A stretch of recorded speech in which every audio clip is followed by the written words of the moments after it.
ಆತ್ಮೀಯ H16 news ಅರ್ಥಾತ್ ಸೀತಾರಾಮ್ಗೆ ಸ್ವಾಗತ. ನಾನು ನಿಮ್ಮವ MI ಅಥವಾ ಮಲ್ಲಪ್ಪ ಜೋತಾವರ್. ಆತ್ಮೀಯರೇ, ನಮ್ಮ ದರ್ಶನ್ ಈಗ ನಿಮಗೆ ಗೊತ್ತದ, ಈ ನಮ್ಮ ದರ್ಶನ್ ಯಾವ ಹಂತಕ್ಕೆ ಬಂದದ ಕೇಸ್ ಅಂತೇಳಿ ಜಾಮೀನು ಸದ್ಯ ಇವರು ಸಿಕ್ಕಿಲ್ಲ.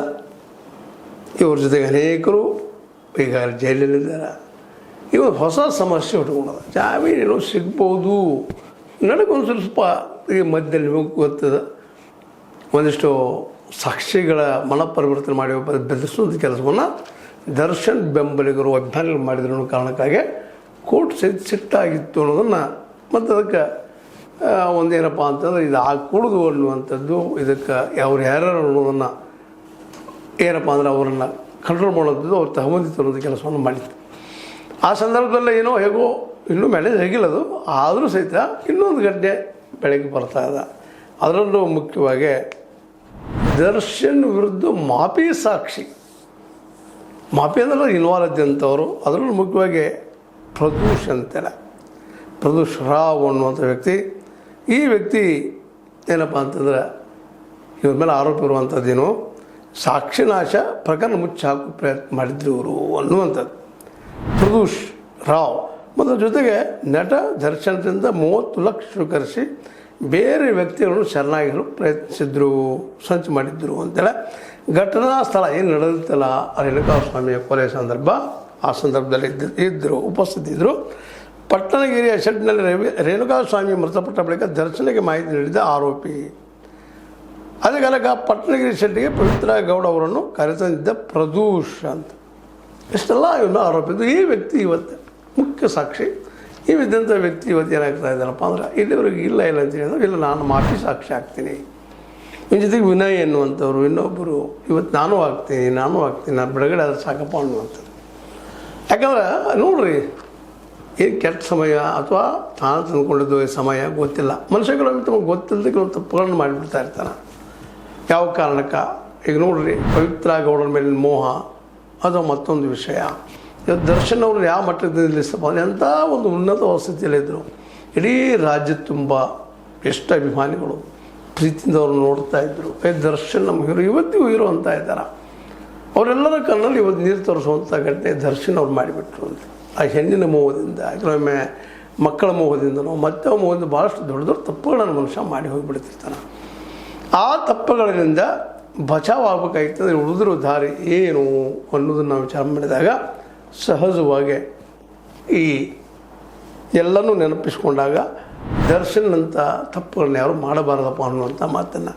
ಜೊತೆಗೆ ದರ್ಶನ್ ಇದರಿಂದ ಈ ಮಾಫಿ ಸಾಕ್ಷಿಗಳಿಂದ ವಿನಯ ಆಗಿರ್ಬೋದು, ಪ್ರದೂಷ್ ರಾವ್ ಆಗಿರ್ಬೋದು, ಇವ್ರು ಮಾಫಿ ಸಾಕ್ಷಿಯಾಗಿ ಇವರೇನೋ ಹೊರಗೆ ಉಳಿದು ಬರ್ಬೋದು, ತಮ್ಮ ಉಳಿವೆ ಅವ್ರು ಪ್ರಯತ್ನ ಮಾಡ್ತಾ ಇದ್ದಾರೆ. ಏನು ತಪ್ಪಂತಲ್ಲ, ನನಗಂತ ಯಾವುದೋ ಒಂದು ಆಸಕ್ತಿ ದಿನ ಮಾಡಿದಪ್ಪ ನಮ್ಮ ತಪ್ಪಾಯಿತು, ಇದೆಲ್ಲ ಮಾಡಿಸವನು ಅಂತೇಳಿ ಒಂದು ಹೇಳಿಕೊಂಡು ಮಾಫಿ ಸಾಕ್ಷಿ ಕೊಟ್ಟು ದಾಟುವಂಥ ಕೆಲಸ ಮಾಡಿ ದರ್ಶನದಲ್ಲಿ ಶಿಕ್ಷಿಸುವಂಥ ಕೆಲಸ ಇವತ್ತು ಶಿಕ್ಷಿಸುವಂಥದ್ದೇನೋ ಹೆಚ್ಚುಗಳ ಮೇಲೆ ಸಾಧ್ಯತೆಗಳು ಎಲ್ಲ ಹೆಚ್ಚಾಗಿದ್ದಾವೆ. ಹೀಗಾಗಿ ದರ್ಶನ್ ಹೊರಗೆ ಬರುವಂಥದ್ದು ಭಾಳ ಕಷ್ಟ ಅಂತೇಳಿ. ಯಾಕೆಂದರೆ ಆ ಸಂದರ್ಭದಲ್ಲಿ ನೀವು ನೋಡಿದಿರಿ, ಮೀಡಿಯಾದಲ್ಲಿ ಯಾವ ರೀತಿಯಾಗಿ ಪ್ರಚಾರ ಆಯಿತು, ಯಾವ ರೀತಿ ಬಂತು, ಪೊಲೀಸರು ಸಹಿತ ಎಷ್ಟು ಒಂದು ಏನಪ್ಪ ಅಂದ್ರೆ ಕಟ್ಟುನಿಟ್ಟಿನಿಂದ ವರ್ಕ್ ಮಾಡಿದರು ಖಾಕಿಧಾರಿಗಳು. ದರ್ಶನ್ ಅವ್ರಿಗೆ ಒಂದು ರೀತಿ ದೊಡ್ಡ ಪಾಠ ಆಯ್ತಿಲ್ಲ ಅಂತಲ್ಲ, ಅದಕ್ಕಾಗಿ ಅನುಭವಿಸುವಂಥ ಶಿಕ್ಷೆ ದೊಡ್ಡದಾಯ್ತಪ್ಪ ಅಂತಂದ್ರೆ ಇವತ್ತು ಹೊರಗೆ ಬರುವ ಸಾಧ್ಯತೆಗಳು ಕ್ಷೀಣ ಆಗ್ತಾ ಇದ್ದಾವೆ, ಜಾಮೀನು ಸಿಗೋದು ಕ್ಷೀಣ ಆಗ್ತಾ ಇದ್ದಾವೆ. ಅಂದರೆ ಇದನ್ನು ಯಾಕೆ ಇವತ್ತು ಚರ್ಚೆ ಮಾಡ್ತಾ ಇದ್ದೀನಪ್ಪ ಅಂತಂದ್ರೆ, ನಾವು ಏನಾಗ್ತದೋ ಡಿಸಿಷನ್ ಬರ್ತದೋ ಗೊತ್ತಿಲ್ಲ. ಆದರೆ ದರ್ಶನ್ ಅವರು ಮಾಡಿದಂಥ ಒಂದು ಯಾವುದೋ ಸಂದರ್ಭದ ಯಾವುದೋ ಗಳಿಗೆ ತಪ್ಪ ಅವರ ಇಡೀ ಜೀವಮಾನವನ್ನು ಒಳ್ಳೆಯ ಬದುಕನ್ನು ನಿಜವಾಗಿ ಭಾಳ ಎತ್ತರದ ವ್ಯಕ್ತಿತ್ವ ಬೆಳೆಸ್ಕೊಂಡಿದ್ದಾರೆ ಅವರು ಮೀಡಿಯಾದ, ಅದರಲ್ಲೂ ಸಿನಿಮಾ ಇಂಡಸ್ಟ್ರಿಯಲ್ಲೇ. ಅಂಥ ವ್ಯಕ್ತಿ ಇವತ್ತು ಈ ಸ್ಥಿತಿಗೆ ಬರೋದಕ್ಕೆ ಕಾರಣ ಪವಿತ್ರ ಗೌಡ ಅವರಾದರೂ ಅಥವಾ ಮತ್ತಾರಾದರೂ ಬೇಡ ತಾವ ಆದರೂ ಗೊತ್ತಿಲ್ಲ, ಇವತ್ತು ಇದಕ್ಕೆಲ್ಲ ಕಾರಣಕರ್ತರಾಗಿದೆ. ಅವ್ರ ಜೊತೆಗೆ ಇದ್ದವರು ಇವತ್ತು ಅವರಿಗೆ ಮಾಫಿ ಸಾಕ್ಷಿಯಾಗಿ ನಾವು ಹಿಡಿದು ದಾಟಿದ್ರೆ ಸಾಕಪ್ಪ ಅನ್ನೋ ಸ್ಥಿತಿಗೆ ಬಂದಿದ್ದನ್ನು ಗಮನಿಸಿದಾಗ ದರ್ಶನ್ಗೆ ಇವತ್ತು ನಿಜವಾಗಿಯೂ ಶಾಕ್ ಆಗಿರ್ಬೋದು, ಮತ್ತೇನೋ ಆಗಿರ್ಬೋದು. ಎಲ್ಲನೂ ಅದ, ಇವತ್ತು ದೊಡ್ಡದ ಎಲ್ಲ ಅದ, ಚಂದದ ಮಡದಿ ಇದ್ದಾರೆ, ಮಕ್ಕಳಿದ್ದಾರೆ, ಎಲ್ಲರೂ ಇದ್ದೂ ಸಹಿತ ಯಾರೂ ಇಲ್ಲದಂಥ ಪರಿಸ್ಥಿತಿ ತಮ್ಮಂತ ತಂದುಕೊಂಡಿದ್ದು ದೊಡ್ಡ ದುರಂತ. ಸಹಜವಾಗಿ ಇದೊಂದು ಪವಿತ್ರ ಗೌಡರ ಮೇಲೆ ಏನೋ ರೇಣುಕಾ ಸ್ವಾಮಿ ಮಾಡಿದ್ನೋ ಇಲ್ಲವೋ ಅಥವಾ ಅವೆಲ್ಲ ಹೇಳ್ತಾರೆ ಇವತ್ತು ನಾವು ಮಾಡಿದ ಮತ್ತು ನಾವು ಪ್ರಚೋದನಕಾರಿ ಇದ್ದು ವ್ಯಕ್ತಿ ಇಲ್ಲಂತಲ್ಲ. ಕೆಲವೊಂದು ವಿಡಿಯೋಗಳನ್ನ ಆ ಸಂದರ್ಭದಲ್ಲಿ ನಾವು ಈ ಮಾಧ್ಯಮದಲ್ಲಿ ನೋಡಿದ್ದೀವಿ. ಅದನ್ನು ಆ ಸಂದರ್ಭದಲ್ಲಿ ಅವನು ಮಾಡಿದ ತಪ್ಪನ. ಆದರೆ ಅದಕ್ಕೆ ಕಾನೂನನ್ನು ಕೈಗೆ ತೆಗೆದುಕೊಳ್ಳುವಂಥ ಕೆಲಸವನ್ನು ಮಾಡಬಾರ್ದಾಗಿತ್ತು. ಆ ಕಾನೂನನ್ನು ಕೈಗೆ ತೆಗೆದುಕೊಳ್ಳುವಂಥ ಪ್ರಯತ್ನ ಮಾಡಿದ್ರಿಂದಾಗೆ ಸಹಜವಾಗಿ ಇವತ್ತು ಏನಪ್ಪ ಅಂತಂದರೆ ದರ್ಶನ್ ಒಂದು ಇಲ್ಲದ ಶಿಕ್ಷೆಯನ್ನು ಜೀವಾವಧಿ ಶಿಕ್ಷೆನೋ ಅಥವಾ ಮತ್ತೇನೋ ಶಿಕ್ಷೆ ಅನುಭವಿಸುವಂಥ ದುಸ್ಥಿತಿಗೆ ಬಂದು ನಿಂತಿದ್ದನ್ನು ನೋಡಿದಾಗ ಸಹಜವಾಗಿ ಅಭಿಮಾನಿಗಳೆಲ್ಲರೂ ಇದು ಆಗಿಲ್ಲಪ್ಪ ಉಳಿಲಿ ಅವರಂತ ಬಯಸ್ತಾ ಇದ್ವಿ, ಎಲ್ಲ ನಾವು ನೀವೆಲ್ಲ ಬಯಸ್ತಾ ಇದ್ವಿ. ಆದರೆ ಈ ಎಲ್ಲ ಘಟನಾವಳಿಗಳು ಇವತ್ತು ಸಹಜವಾಗಿ ಯಾರಿಗಾದರೂ ಗಾಬರಿಗೊಳಿಸುವಷ್ಟೇ ಅಲ್ಲ. ಅದೇ ಕಾಲಕ್ಕೆ ನಿಮ್ಗೆ ಗೊತ್ತದ, ಇದು ನಮ್ಮ ಪ್ರಧಾನಿಯವರ ಮೊಮ್ಮಗನ ಜೊತೆ ಏನಾದರೂ ಎಂತಾದರೂ ಅಂತೇಳಿ ಅವ್ರಿಗೂ ಶಿಕ್ಷೆ ಆಗಿದ್ದು ನಾವು ಈ ಸಂದರ್ಭ ನೋಡ್ತಾ ಇದ್ದೀವಿ. ಜೊತೆಗೆ ದರ್ಶನ್ ಅವರಿಗಾಗಿರ್ಬೋದು, ದೊಡ್ಡ ಎಲ್ಲರಿಗೆ ಹೀರೋಗಳಿಗೆ ಅದಕ್ಕಿಂತ ಮುಖ್ಯವಾಗಿ ಸಾಮಾಜಿಕವಾಗಿ ನಾಯಕರಾಗಿ ಬೆಳೆದಂಥವ್ರಿಗೆ ಶಿಕ್ಷೆ ಆಗುವುದನ್ನು ಗಮನಿಸಿದಾಗ ಎಲ್ಲರೂ ಇವತ್ತು ನಾವು ಎಚ್ಚರಗೊಳ್ಳಬೇಕಾಗಿದೆ. ಅಪರಾಧ ಮಾಡೋಕ್ಕಿಂತಲೂ ಮೊದಲ 100 ಸಲ. ಯಾಕೆ ನಮ್ಮಲ್ಲೊಂದು ವ್ಯವಸ್ಥೆ ಅದ, ಆ ವ್ಯವಸ್ಥೆಯ ಮೂಲಕ ನಾವು ಮುಂದೆ ಹೋಗುವಂಥದ್ದು ನಾವು ಮಾಡ್ಕೋಬೇಕು ವಿನಃ ಈ ಕಾನೂನು ನಮ್ಮ ಕೈಗೆ ತೆಗೆದುಕೊಳ್ಳುವಂಥದ್ದು ಅಥವಾ ತಪ್ಪು ಮಾಡೋ ಪೂರ್ವದಲ್ಲಿ ಹಲವು ಸಲ ವಿಚಾರ ಮಾಡಬೇಕಾಗ್ತದೆ. ಕೆಲವಷ್ಟು ತಪ್ಪುಗಳು ನಾವು ತಿದ್ದುಕೊಳ್ಬಹುದೇನೋ, ಕೆಲವೊಂದು ಕೊಟ್ಟನ್ನು ಉಳಿಸ್ಕೊಳ್ಬಹುದೇನೋ ಅನ್ನುವಂಥದ್ದು ಇದ್ದಾವೆ. ಆದ್ರೆ ಇನ್ನು ಕೆಲವು ತಪ್ಪುಗಳು ಏನದಾವಪ್ಪ ಅಂತಂದ್ರೆ ಅದಕ್ಕೆ ಶಿಕ್ಷೆ ನಿಶ್ಚಿತ ಅನ್ನೋದು. ದರ್ಶನ್ ಅವರ ವಿರೋಧವಾಗಿ ಈ ವ್ಯಕ್ತಿ ಇವತ್ತು ಯಾರು ಪ್ರದೋಷ್ ರಾವ್ ಆಯಿತು, ಇನ್ನೊಬ್ಬ ವಿನಯ್ ಆಯಿತು 10ನೇ ಆರೋಪಿ, ಇವರು ಏನಪ್ಪ ಅಂದ್ರೆ 14ನೇ ಆರೋಪಿ. ಏನೂ ಇರಲಿ, ಇನ್ನೂ ಒಂದಿಷ್ಟು ಜನ ಮುಂದೆ ಬರ್ತಾ ಇದ್ದಾರೆ. ನಾವು ಇದಕ್ಕೆ ರೆಡಿ ಇದ್ದೀವಪ್ಪ, ಮಾಫಿ ಸಾಕ್ಷಿ ಕೊಡ್ತೀವಿ, ಇದಕ್ಕೆಲ್ಲ ಅವರ ಕಾರಣರು ಅಂತೇಳಿ. ಯಾಕಂದರೆ ಏನು ದುಡ್ಡು ಕೊಟ್ಟರು ಆ ಜೈಲು ಶಿಕ್ಷೆ ಇರ್ತದಲ್ಲ, ಆ ಏಕಾಂಗಿತನ, ಆ ಅನುಭವ ಭಾಳ ಕಹಿ ಆದಂಥದ್ದು. ಆ ದಿಶೆಯಲ್ಲೆಲ್ಲ ಯೋಚನೆ ಮಾಡಿ ಹೆಜ್ಜೆ ಇಡಬೇಕಾಗಿತ್ತು. ಆಯ್ತು, ಈಗ ಹೆಜ್ಜೆ ಇಟ್ಟಿದ್ದಾರೆ, ಬಂದಿದ್ದಾರೆ, ದೂರ ಬಂದಿದ್ದಾರೆ. ಇದರಿಂದ ಮರಳಿ ಏನೇನು ಸಾಧಿಸಬಾರ್ದು ಅನ್ನೋದು ಸಹಿತ ಹೇಳಲಿಕ್ಕಾಗಂಥ ಸ್ಥಿತಿ. ಜನನೂ ಸಹಿತ ಇವತ್ತು ನಿಧಾನಕ್ಕೆ ಹೌದಲ್ಲ ಇದು ತಪ್ಪಾಯಿತು ಅನ್ನುವಂಥ ಜನ ದೂರ ಸೇರ್ತಾ ಇದ್ದಾರೆ. ಸಹಜದ ಮನುಷ್ಯನಿಗೆ ಅಧಿಕಾರ ಇದ್ದಾಗ, ದುಡ್ಡಿದ್ದಾಗ ಯಾವುದೂ ಅದರ ಬೆಲೆ ಗೊತ್ತಾಗೋದಿಲ್ಲ. ಯಾವಾಗ ಅದು ನಮಗೆ ದೂರ ಆಗ್ತದೆ ಆಗ ನಮ್ಮ ಬುದ್ಧಿ ಬಂದಿರ್ತದೆ. ಬಟ್ ಅಷ್ಟರೊಳಗೆ ಟೈಮ್ ಪಾಸ್ ಆಗಿ ಹೋಗಿಬಿಟ್ಟಿರ್ತದೆ. ಈ ಎಲ್ಲ ನೆರಗಟ್ಟಿನಲ್ಲಿ ಇವತ್ತು ನಾವು ಈ ಒಂದು ಚರ್ಚೆಯನ್ನು ಯಾಕೆ ಮಾಡಬೇಕಾಯ್ತಪ್ಪ ಅಂತಂದ್ರೆ ಭಾಳ ಸಿಂಪಲ್ಲಾಗಿ ಹೇಳುವಂಥ ವಿಷಯ. ನಮ್ಮ ಯುವಕರು ಇಂಥ ತಪ್ಪುಗಳನ್ನು ಮಾಡದೇ ಇರಲಿ, ಒಂದು ಸಮಾಜ ನಮ್ಮ ನಿರ್ಮಾಣ ಆಗಲಿ. ನಾವು ಅನೇಕ ಪ್ರಯತ್ನ ಮಾಡ್ತಾನೆ ಇರ್ತೀವಿ. ನಾವಾಯಿತು, ಇನ್ನುಳಿದವರಾಯಿತು, ಅನೇಕ ಪಾಪ ಮನೆಯರು ಮಾತುಗಳು ಮಾಡ್ತಾ ಇರ್ತಾರೆ. ಬೇಡಪ್ಪ ದುಷ್ಟರ ಸಹವಾಸ ಅನ್ನುವಂಥದ್ದು. ಆದರೂ ಸಹಿತ ಈ ಮನುಷ್ಯ ತನ್ನ ಸಹಜ ನೈಸರ್ಗಿಕ ಗುಣಗಳನ್ನು ತಪ್ಪು ಮಾಡ್ತಾ ಇರ್ತಾನೆ. ಆ ಗುಣಗಳನ್ನು ಬಿಟ್ಟು ನೈಸರ್ಗಿಕ ಒಂದು ಏನಪ್ಪ ಅಂತಂದ್ರೆ ಈ ಪ್ರಭಾವಗಳಿಂದ ಒಳಗಾಗದ ಹೊರಬರುವಂಥದ್ದು ಅದು ಸಾಧ್ಯ ಆಗಬಹುದಾ ಅನ್ನುವಂಥದ್ದು. ಯಾಕಂದರೆ ಈಗ ನಡೀತಿರೋ ಘಟನೆಗಳಿಂದ ಇದೆಲ್ಲ ಸಾಧ್ಯ ಆಗಲಿಕ್ಕಿಲ್ಲ ಅನ್ನುವಂಥದ್ದು.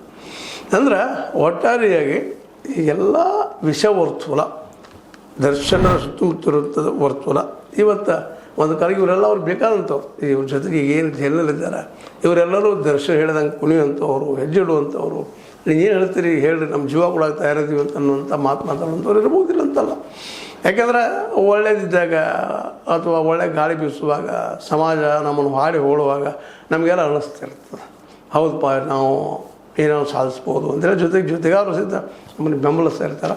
ಆದರೆ ಇವತ್ತು ಯಾರು ಇವ್ರ ಜೊತೆಗಾರಿದ್ರು, ಈ ಒಂದು ಕೊನೆ ಪ್ರಕರಣದಲ್ಲಿ ಇವ್ರ ಜೊತೆಗಿದ್ದರು, ಅವ್ರು ಇವತ್ತು ಒಬ್ಬೊಬ್ಬರ 5 ವರ್ಷ ಸರದ ನಾನು ಮಾಪೆ ಸಾಕ್ಷಿ ಆಗ್ತಾಯಿದ್ದೀನಿ. ಯಾಕಂದ್ರೆ ಮಾಪೆ ಸಾಕ್ಷಿ ಆದರೆ ಬಿಡುಗಡೆ ಆಗ್ತದೆ, ಹೊರಗೆ ಹೋಗ್ತೀವಿ ನಾವು.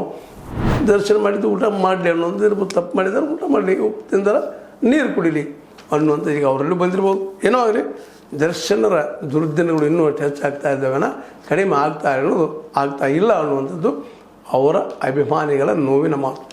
ನಮ್ಮದು ಸಹ ಅಂತ ಹೇಳ್ತಾ ಇದು ನಿಮ್ಗೆ ಲೈಕ್ ಆಗಿರ್ಬೋದು. ಲೈಕ್ ಮಾಡಿ, ಶೇರ್ ಮಾಡಿ, ಕಮೆಂಟ್ ಮಾಡಿ, ಜೊತೆ ಸಬ್ಸ್ಕ್ರೈಬ್ 16 ನ್ಯೂಸ್ ಅರ್ಥಿಸ್ತಾರೆ ಅನ್ನೋದು ಸತ್ಯಕ್ಕಾಗಿ. ಆತ್ಮೀಯ ಸಾರ್ವಜನಿಕರಲ್ಲಿ H16 ಅರ್ಥಾತ್ ಸೀತಾರಾಮದಿಂದ ಒಂದು ಮನವಿ. ಈ ಸಂಸ್ಥೆ ಭ್ರಷ್ಟಾಚಾರ, ಅನ್ಯಾಯ, ಅತ್ಯಾಚಾರಗಳಿಂದ ನೊಂದವರ ವೇದಿಕೆ. ಅನ್ಯಾಯಕೋರರ, ಭೂಗಳ್ಳರ, ನಶಾ ಸಾರಾಯಿ ಮಾಫಿಯಾಗಳ ವಿರುದ್ಧದ ಧ್ವನಿ. ರೈತರ, ಕೂಲಿಕಾರ, ಕಾರ್ಮಿಕರ, ಬಿದ್ದ ಸಮುದಾಯ ಜನರ ಧ್ವನಿ ಬೆಂಬಲವಾಗಿ ನಿಂತು ತನುಮನ ಧನದ ಸಹಾಯಕ್ಕೆ ಸಾರ್ವಜನಿಕರಲ್ಲಿ ಕೋರಿಕೆ. ದಾನದ ಸಹಾಯ ನೀಡಿ ಸ್ವಾತಂತ್ರ್ಯ ಪತ್ರಿಕೋದ್ಯಮ ಉಳಿಸಿ ಬೆಳೆಸಿ. ವಂದನೆಗಳು. ತಮ್ಮನ್ನೇ ನಂಬಿರುವ ಮಲ್ಲಪ್ಪ ಇ ಜೋತಾವರ್. ಈ ಕೆಳಗಿನ QR ಸ್ಕ್ಯಾನ್ ಮಾಡಿ ಅಥವಾ ಈ ನಂಬರ್ ಅಂದರೆ 7411402405ಗೆ ಇಲ್ಲ 9686864852ಗೆ ನೀವು ಫೋನ್ಪೇ ಮಾಡಿ, ಪೇಟಿಎಮ್ ಮಾಡಿ ಅಥವಾ ಇನ್ನಾವುದೇ ಮಾಧ್ಯಮದಿಂದ ಗೂಗಲ್ ಮೂಲಕ ಸಹಾಯ ಮಾಡಿ ಈ ಪ್ರಾಮಾಣಿಕ ಪತ್ರಿಕೋದ್ಯಮವನ್ನು ಉಳಿಸಿ ಅಂತ ಮತ್ತೊಮ್ಮೆ ಮನವಿ. ವಂದನೆಗಳು.